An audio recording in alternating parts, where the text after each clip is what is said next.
Hey there, this is the Trauma Mama. So I'm here today to share my story and how my story does reflect my everyday decisions and values. What I hope that other moms get out of this is that it's okay to be vulnerable, it's okay to scream, it's okay to cry, and your choices for your kid, as long as it's the best one, are the right ones. Like that's the end of it. There should be no judgment, no questions, anything like that.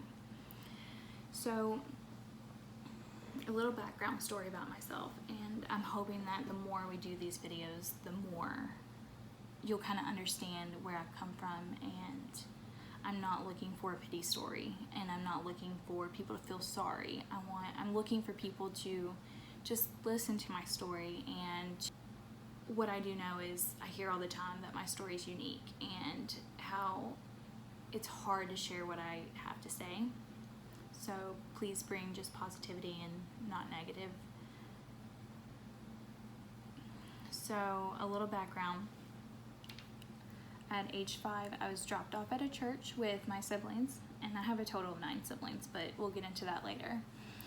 And my biological mother valued men way more than she did her own children.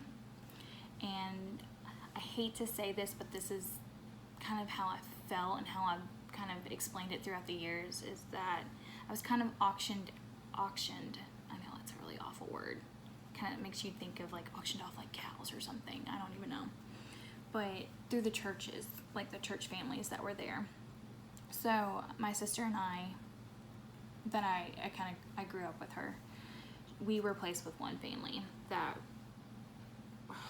they were awful. Like, let's just be honest. Let's just be bluntly honest. They did everything that you're not supposed to do with kids at all. And they did it. They physically abused, they emotionally abused, and there was a little sexual abuse, but I'm not going to go into depth about that, maybe later on down this journey.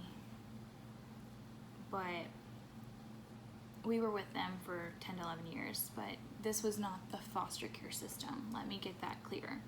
This was called a temporary custody order. And if you Google it, there's not enough information, because when I was at college, I tried to do like my capstone over a temporary custody order, and there's just not enough. It's just all over the place, because technically it was really illegal with what happened to my siblings and I. They just needed something fast to place me in a home, same with my sister, so they could, have authority to take me to the hospital, to enroll me in school and so forth. But that's only supposed to happen for like 72 hours. Like, that's as long as a kid should stay under a temporary custody order. But I was under it for 18 years. So I was ward of the court for 18 years. And there was no social worker, there was no caseworker, there was no, these people didn't go through foster care training. They should not have been parents, foster parents at all.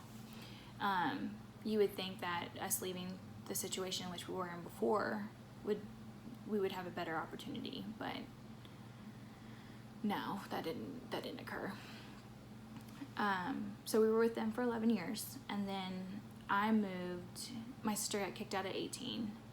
I mean, they didn't technically really kick her out, but they totally pushed her out. And then I left at age 16, which I guess was a blessing in disguise. And I lived with my Girl Scout leader, who were then my boss and then became my parents. And I got adopted by them when I was 18. I'm not going to go into much detail about that, not right now, but it was a struggle when I was placed with them.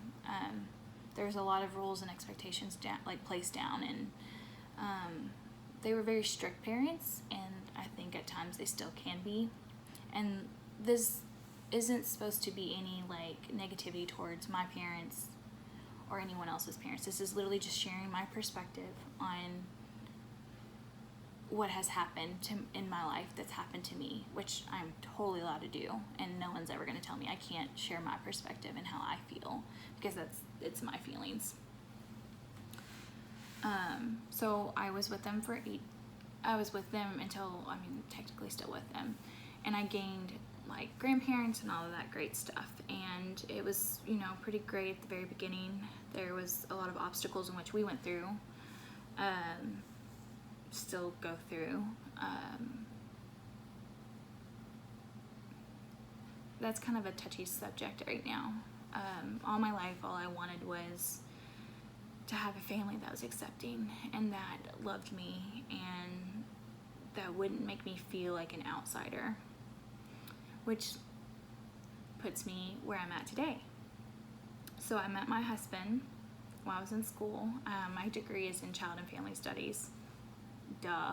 I feel like most people pick their career choices or their majors off of what they need to learn about themselves or what they value or see improvements on.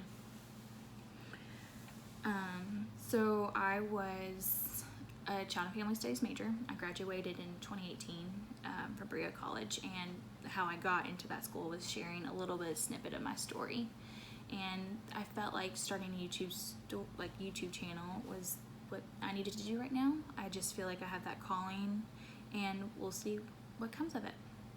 It's not very easy to do this.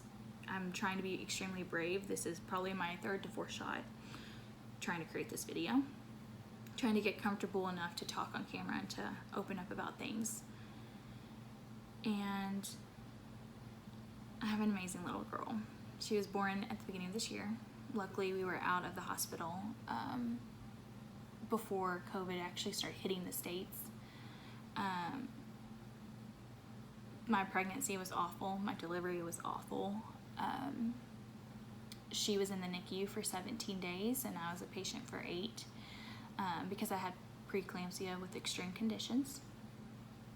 I am a very high kind of anxiety person, so I'm hoping that the more I talk about things that are on my heart, the better I will get with coping with everyday life.